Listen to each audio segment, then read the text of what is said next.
rasa yang menyenangkan di masa muda, tapi mengkhawatirkan di masa tua. Rasa manis dari gula.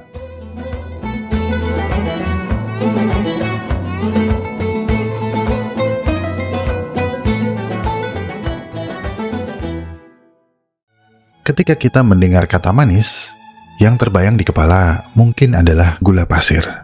Tapi jauh sebelum manusia mengenal gula pasir, rasa manis telah hadir dalam kehidupan pendahulu kita melalui madu liar. Madu adalah pemanis pertama dalam sejarah manusia. Beberapa lukisan gua prasejarah menunjukkan gambar manusia memanjat tebing untuk mengambil sarang lebah.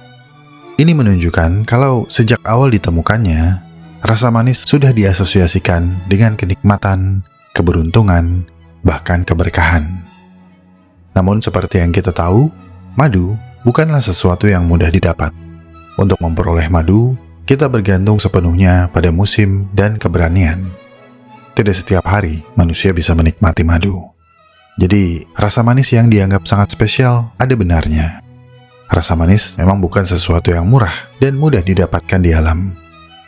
Di alam liar, cairan manis sulit ditemukan, atau setidaknya jarang ditemukan dalam jumlah besar. Produksinya mahal secara energi, sulit diperoleh, dan biasanya berisiko tinggi untuk mendapatkannya. Barangkali karena kelangkaan inilah, otak manusia telah berevolusi untuk memberi penghargaan yang tinggi pada rasa manis. Setiap tetesnya dianggap sebagai sesuatu yang berharga, layak dicari, dan pantas dirayakan. Tapi manusia tidak berhenti pada apa yang diberikan alam secara terbatas. Dari madu, manusia mulai menciptakan gula. Kalau kita bicara tentang siapa yang menemukan gula, jawabannya bukan satu orang, bukan satu komunitas, dan bukan satu peradaban. Penemuan gula adalah hasil pengetahuan kolektif dari banyak generasi manusia purba. Sekitar 8.000 hingga 10.000 tahun yang lalu, masyarakat agraris awal di wilayah Papua Nugini mulai memperhatikan satu jenis rumput besar yang tumbuh subur di iklim tropis lembab. Ini adalah tebu liar atau Saccharum officinarum.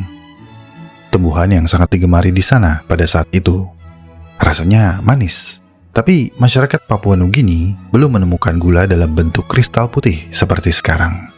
Yang mereka temukan adalah batang tumbuhan yang ketika dikunyah mengeluarkan cairan manis. Sebuah anomali rasa di alam liar yang umumnya pahit, asin, atau hambar. Penemuan ini kemungkinan besar terjadi secara eksperimental dan berulang. Manusia mencoba, merasakan, mengingat, lalu menanam ulang. Dari sinilah tebu mulai dibudidayakan. Ini menjadikan tebu sebagai salah satu tumbuhan manis pertama yang sengaja dipelihara manusia. Ini adalah momen penting karena tidak seperti madu yang harus diburu. Dengan menanam tebu, kita hanya perlu menunggu. Dari Papua Nugini, pengetahuan tentang tebu kemudian menyebar bersamaan dengan migrasi manusia dan jaringan dagang awal melalui kepulauan di Asia Tenggara yang kala itu saling terhubung lewat jalur laut dan sungai. Tebu perlahan menyebar ke daratan Asia, dan akhirnya sekitar 3.000 hingga 2.000 tahun sebelum Masehi, pengetahuan tentang tebu sampai di India, dan disinilah terjadi lompatan besar. Ketika mendapatkannya, masyarakat India kuno tidak hanya mengunyah tebu, mereka juga mulai mengolahnya. Mereka merebus sari tebu, mengentalkannya, lalu membiarkannya mengeras menjadi kristal kasar yang disebut sarkara atau kerikil manis. Untuk pertama kalinya dalam sejarah, rasa manis ini berhasil dipisahkan dari tanaman aslinya, bisa disimpan, dipindahkan, dan diperdagangkan. Ini adalah inovasi kuliner sekaligus revolusi budaya. Dari India, pengetahuan tentang gula menyebar ke Persia, lalu ke wilayah Arab, dan akhirnya ke Eropa. Bukan hanya lewat perdagangan, tapi juga melalui penaklukan, peperangan, dan pertukaran ilmu. Pada masa awal kedatangannya di Eropa, gula adalah barang mewah. Harganya sangat mahal dan hanya dihidangkan di meja bangsawan dan kalangan istana. Karena keistimewaannya, gula bahkan pernah disebut sebagai emas putih. Karena prosesnya yang panjang dan sulit, Pada masa itu, gula bukan sekedar pemanis. Gula kerap diperlakukan sebagai obat, disimpan dalam wadah khusus, dan digunakan dalam jumlah yang sangat terbatas. Di beberapa kebudayaan, hanya kalangan tertentu yang boleh mengonsumsinya. Rasa manis ini tidak dinikmati setiap hari. Ini adalah kemewahan rasa yang menandai status, kekuasaan, dan kemampuan menguasai alam.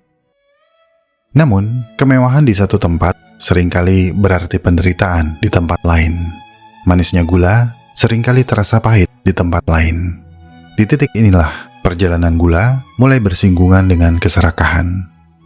Perkebunan, perdagangan, dan selera terhadap rasa manis ikut berlayar bersama kapal-kapal dagang dan kekuasaan kolonial. Ketika bangsa Eropa membuka dan mengembangkan perkebunan tebu di Karibia dan Amerika Latin, kebutuhan tenaga kerja meningkat drastis, sehingga lahirlah perbudakan.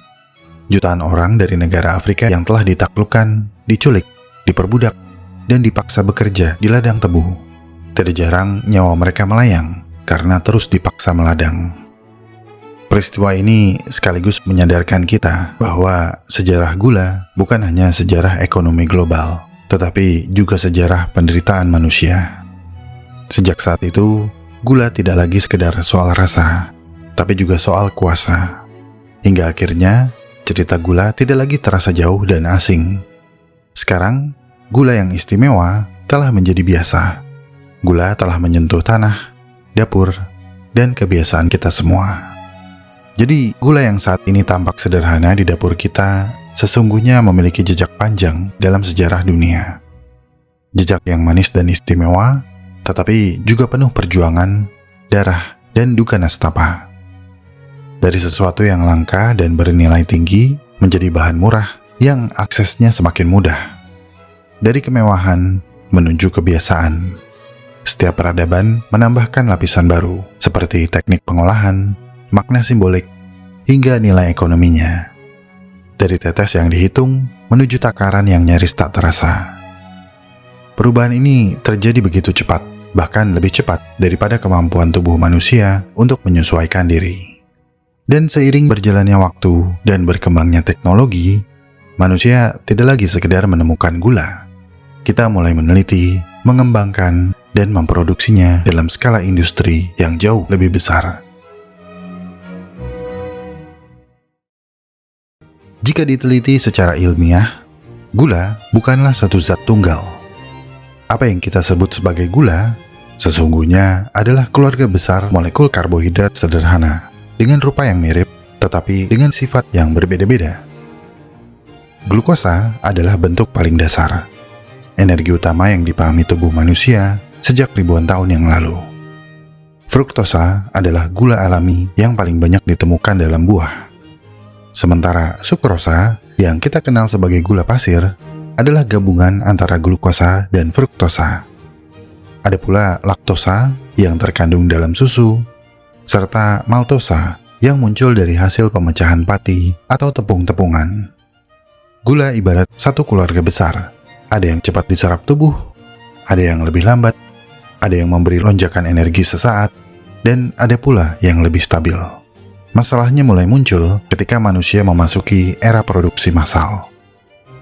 Di dunia modern, gula diproduksi dalam skala industri yang sangat besar. Tebu dipanen, diperas untuk diambil sarinya, lalu dimurnikan melalui proses rafinasi. Cairan tebu dipanaskan, diuapkan, dan diproses berulang kali, hingga akhirnya membentuk kristal putih yang kita kenal sebagai gula pasir. Proses rafinasi menghilangkan hampir seluruh zat lain yang terkandung dalam tebu. Setelah melalui serangkaian penyaringan, yang tersisa adalah sukrosa yang nyaris murni, bersih, seragam, dan tahan lama.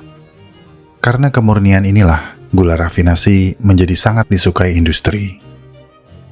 Dalam industri pangan, gula rafinasi diminati bukan hanya karena rasanya yang manis, tapi juga karena fungsi lainnya.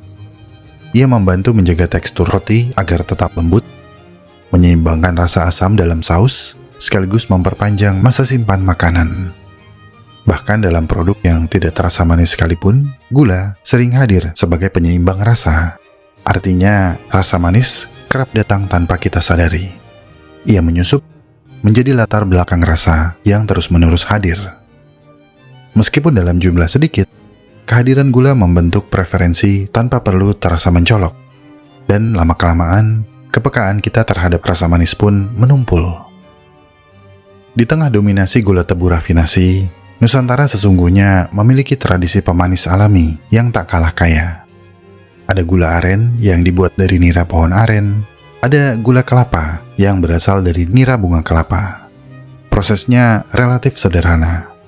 Nira disadap, dimasak hingga mengental, lalu dicetak menjadi padat, atau diolah menjadi gula semut yang berbentuk butiran kecil berwarna kecoklatan. Secara komposisi, gula aren dan gula kelapa tetap mengandung sukrosa sebagai komponen utama. Namun keduanya juga menyimpan sejumlah kecil mineral seperti kalium, magnesium, dan zat besi. Indeks glikemiknya atau ukuran seberapa cepat satu makanan meningkatkan kadar gula darah sering disebut lebih rendah dibandingkan gula putih. Tapi kenyataannya perbedaannya tidak selalu besar. Madu, kurma, dan gula aren kerap disebut lebih alami. Pernyataan ini benar jika dilihat dari minimnya proses industri, namun dari sudut pandang metabolisme, tubuh tetap memecah semuanya menjadi glukosa dan fruktosa. Label lebih alami bukan berarti bebas dikonsumsi tanpa batas. Bukan hanya gula, segala sesuatu yang berlebihan pada akhirnya akan mengganggu keseimbangan. Dan inilah yang saya maksud dengan perubahan yang terjadi begitu cepat. Bahkan lebih cepat daripada kemampuan tubuh manusia untuk menyesuaikan diri. Dalam waktu yang sangat singkat, ketersediaan gula melonjak jauh, melampaui apa yang pernah dialami tubuh manusia secara evolusioner. Dengan kalimat lain, tubuh kita masih membawa cetak biru biologis ribuan tahun yang lalu. Sementara lingkungan dan pola makan berubah drastis hanya dalam hitungan dekade. Perbandingannya agak timpang. Kemudian, yang membuat situasi ini semakin rumit adalah gula juga dapat mempengaruhi otak. Konsumsi gula merangsang pelepasan dopamin, zat kimia yang memberi sensasi senang dan puas. Ketika kita mengonsumsi makanan manis, otak mencatatnya sebagai pengalaman yang menyenangkan. Masalahnya, semakin sering pengalaman ini diulang, semakin tinggi ambang kepuasan yang dibutuhkan, sehingga lambat laun, tanpa disadari, jumlah konsumsi gula terus meningkat. Contoh, awalnya segelas teh manis sudah cukup dengan 1 sendok kecil gula. Lama-kelamaan, 1 sendok makan terasa biasa. Tanpa disadari, takaran pun bertambah. Dan rasa manis yang dulu istimewa berubah menjadi biasa saja. Ini pakai gula pasir asli ya? Iya. Terus gula harus segitu banyak tuh? Iya. Biar apa, Bu? Biar apa? Biar manis. Biar manis kayak yang jual ya? Iya, sing jual ya. Kekhawatiran terhadap konsumsi gula berlebih mendorong manusia mengembangkan berbagai pemanis alternatif. Ada yang berasal dari tumbuhan seperti stevia, ada pula yang dibuat secara sintetis seperti aspartam dan sakarin. Beberapa jenis lain seperti erythritol dan xylitol juga dikenal sebagai gula rendah kalori. Sebagian pemanis ini hampir tidak mengandung kalori dan tidak langsung meningkatkan kadar gula darah. Bagi penderita diabetes, ini terdengar seperti solusi. Namun, penelitian mengenai dampaknya masih terus berkembang. Beberapa studi menyatakan kalau mereka aman dikonsumsi dalam batas tertentu.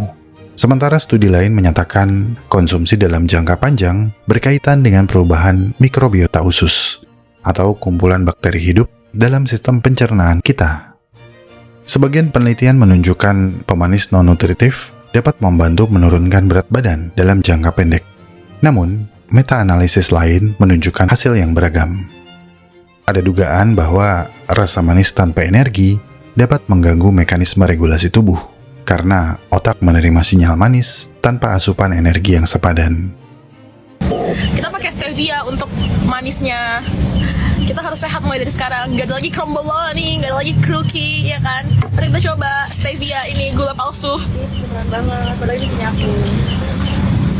Kamu tahu nggak, stevia ini sekitar 200 sampai 300 kali lebih manis daripada gula. Makanya pakai sedikit aja, itu udah manis banget. Jangan kayak Mbak ini banyak banget. Dan ini adalah fakta kimiawi, bukan opini aku guys. Stevia itu memang 0 kalori. Kalau tujuan kamu adalah untuk mengurangi asupan kalori, stevia is a good choice. Tapi kalau tujuan kamu adalah untuk mengurangi makan manis, untuk sehat, no more crumble-ani, no more cookie, kamu harus pikir 2 kali. Karena tubuh kita ini memiliki sweet taste receptors yang nggak peduli soal kalori, mereka hanya peduli soal tingkat kemanisan. Dan kalau kamu mengonsumsi stevia yang 200 sampai 300 kali lebih manis daripada gula, itu tubuh kamu masih terbiasa dengan manis-manis.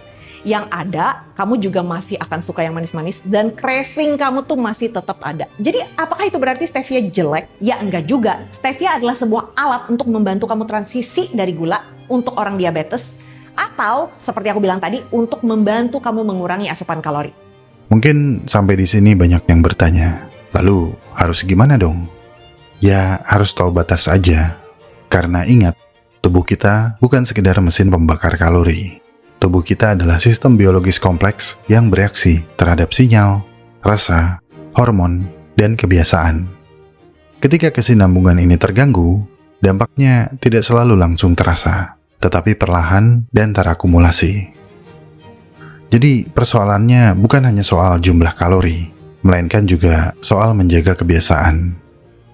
Sekali lagi, ketika lidah terus-menerus terbiasa dengan rasa yang sangat manis, standar kenikmatan pun ikut bergeser. Ditambah dengan gaya hidup modern yang semakin minim pergerakan, konsumsi gula yang tidak diimbangi pembakaran energi akan meninggalkan jejaknya di tubuh. Tubuh kita tidak seperti mesin yang bisa terus-menerus dibohongi. Pada akhirnya, tubuh kita akan dapat membedakan mana yang energi sungguhan dan mana yang hanya sekedar rasa manis. Memang, secara alami, tubuh manusia membutuhkan glukosa, seperti otak misalnya, yang sangat bergantung pada glukosa sebagai sumber energi utama. Nah, saat kita berpuasa, tubuh menggunakan cadangan glikogen yang tersimpan di hati dan otot. Ketika cadangan itu habis, tubuh mulai membakar lemak sebagai sumber energi alternatif. Disinilah naluri purba yang dimiliki tubuh kita bekerja. Bagi otak manusia ribuan tahun yang lalu, rasa manis adalah sinyal kelimpahan yang langka, asupan energi cepat yang berharga.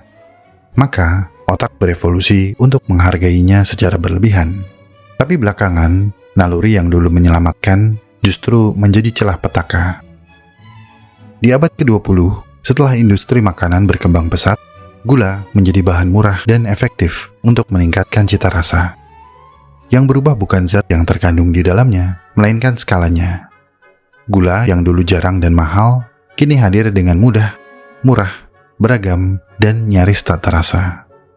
Tubuh yang berevolusi untuk menghadapi kelangkaan, tiba-tiba harus beradaptasi dengan kelimpahan yang konstan. Sebuah studi dari Jurnal Gizi Indonesia menemukan bahwa tingginya konsumsi minuman manis bergula merupakan faktor risiko signifikan untuk obesitas sentral pada perempuan usia reproduktif. Penelitian ini secara khusus menyebutkan bahwa fruktosa dalam minuman semacam itu dapat meningkatkan akumulasi lemak visceral di tubuh. Penelitian di Aceh yang terbit di Future Academia juga menunjukkan hal yang sama, yaitu hubungan antara pola konsumsi minuman manis dan parameter sindrom metabolik seperti lingkar perut dan kolesterol. Kedua indikator ini sering dikaitkan dengan obesitas dan risiko kesehatan yang lain, seperti penyakit jantung. WHO alias Organisasi Kesehatan Dunia pun merekomendasikan agar konsumsi gula tambahan dibatasi sekitar 6 sendok teh per hari untuk menjaga kesehatan. Saya ulangi, 6 sendok teh per hari. Meskipun terdengar cukup banyak, kita sering lupa kalau satu gelas teh manis saja bisa mengandung 3 hingga 4 sendok teh.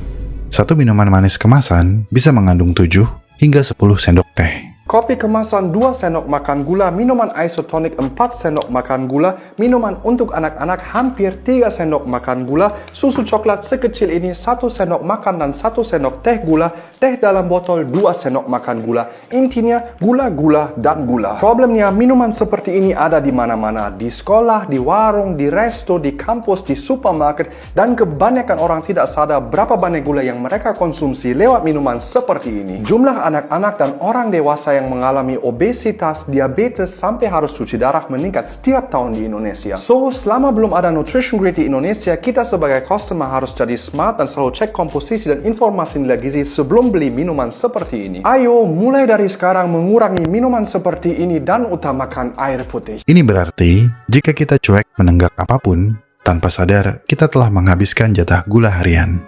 Dan ini menjadi sangat berbahaya jika sampai ketagihan. Pagi gula, siang gula, malam gula, gula, gula, gula, gula. Gula, gula, gula, gula, yang manis. Anyway, ketika gula masuk ke dalam tubuh, pankreas melepaskan hormon insulin. Fungsi insulin adalah membantu sel menyerap glukosa dari darah. Namun, jika kadar gula terlalu sering melonjak tinggi, sel-sel tubuh bisa menjadi kurang peka terhadap insulin. Kondisi ini disebut resistensi insulin, atau jika disederhanakan, tubuh menjadi tuli terhadap sinyal insulin. Tapi ingat, insulin bukanlah musuh. Sebaliknya, insulin adalah mekanisme penyelamat yang memungkinkan energi masuk ke sel. Nah, ketika kamu terlalu sering minum atau makan makanan manis, masalah akan muncul, karena insulin terus-menerus dipaksa bekerja. Dalam jangka panjang, resistensi insulin dapat berkembang menjadi diabetes tipe 2 yang sering dicirikan dengan sering buang-buang air kecil di malam hari, sering haus, cepat lapar, gampang capek, luka sulit sembuh, penglihatan menurun, serta sering kesemutan atau mati rasa pada tangan dan kaki. Konsumsi gula berlebihan juga dikaitkan dengan obesitas, penyakit jantung, perlemakan hati, hingga peradangan kronis. Lonjakan gula darah yang cepat juga sering diikuti oleh penurunan drastis yang membuat tubuh menjadi gampang lemas. Fenomena ini dikenal sebagai sugar crash, yaitu rasa lelah yang datang setelah euforia manis. Tapi sekali lagi, gula bukanlah musuh mutlak bagi tubuh kita, karena gula adalah glukosa. Tanpa glukosa, sel-sel tubuh tidak bisa bekerja. Masalah utamanya adalah konsumsi yang berlebihan, jauh melampaui kebutuhan. Baik gula alami atau pemanis alternatif buatan yang rendah kalori, sama aja. Semua yang berlebihan tidaklah bijak. Pemanis alternatif memang dapat membantu sebagian orang mengurangi asupan kalori. Tetapi jika kebiasaan mencari rasa manis tidak berubah, jika lidah terus dimanjakan dan otak dipaksa mengejar dopamin, ketergantungan psikologis terhadap sensasi manis akan tetap ada. Dalam konteks inilah, puasa Ramadan menjadi relevan. Ia bukan sekadar ritual menahan lapar, tetapi juga jeda biologis dan psikologis. Puasa Ramadan adalah kesempatan bagi tubuh dan otak untuk mengingat kembali seperti apa rasanya cukup. Inilah makna di balik puasa Ramadan. Puasa Ramadan memberi pelajaran yang lebih dalam dari sekedar menahan lapar. Puasa Ramadan mengajarkan kita bagaimana mengatur keseimbangan. Karena ketika puasa Ramadan, tubuh sebenarnya memasuki pola metabolisme yang unik. Anggaplah puasa Ramadan sebagai puasa intermiten. Nah, puasa intermiten selama sebulan dapat meningkatkan sensitivitas insulin dan mendorong tubuh menggunakan lemak sebagai sumber energi. Jadi, untuk kamu yang ingin diet atau menurunkan berat badan dengan efektif, sangat dianjurkan melaksanakan ibadah puasa sembari mengontrol gula. Beberapa penelitian bahkan menunjukkan perbaikan profil lipid dan tekanan darah pada sebagian individu yang menjalankan puasa Ramadan. Tapi, kalau setelah puasa sehari penuh terus kamu berbuka dengan segala yang super manis, sama juga bohong dong. Malah rada berbahaya, karena terjadi lonjakan gula yang sangat besar. Inilah yang menyebabkan kamu lelah dan ngantuk setelah berbuka puasa dengan sajian makanan dan minuman yang sangat manis. Bukan karena kenyang, tapi akibat fluktuasi darah yang cepat naik lalu turun drastis. Konsumsi gula berlebihan bukan hanya soal besar kecilnya kalori, semua tergantung konteks. Gula dalam buah berbeda dengan gula dalam minuman manis yang tanpa serat, karena serat dalam buah membantu memperlambat penyerapan. Struktur makanan mempengaruhi respons tubuh. Keseimbangan adalah kunci. Sekarang kita telah tahu gula bukanlah setan yang harus dibuang dari kehidupan. Tapi gula juga bukan sahabat setia yang bisa dipercaya tanpa batas. Gula tidak jahat. Gula ada di posisi yang netral. Manusialah yang harus menentukan bagaimana dan kemana arah hubungan. Saya setuju. Dalam hidup, kita memang membutuhkan rasa manis. Kita membutuhkan kebahagiaan, penghargaan, dan rasa nyaman. Tapi di antara itu semua, kita butuh keseimbangan. Kehidupan yang terlalu pahit akan membuat hati mengeras, sementara kehidupan yang terlalu manis akan membuat kita lalai. Nah, Ramadan datang untuk menata ulang keseimbangan tersebut. Kita belajar menahan diri dari segala yang berlebihan. Kita belajar bahwa nikmat justru terasa lebih bermakna ketika ia tidak hadir tanpa jeda. Dalam konteks yang tidak jauh berbeda, Indonesia berada dalam peringkat 5 besar negara dengan kasus diabetes tertinggi di dunia setelah Cina, India, Pakistan, dan Amerika Serikat. Kamu bisa bilang ini prestasi, kamu bisa bilang ini bencana, tapi ini juga memunculkan pertanyaan, apakah kehidupan di negara-negara tersebut terlalu pahit sehingga masyarakatnya mencari rasa manis secara berlebihan?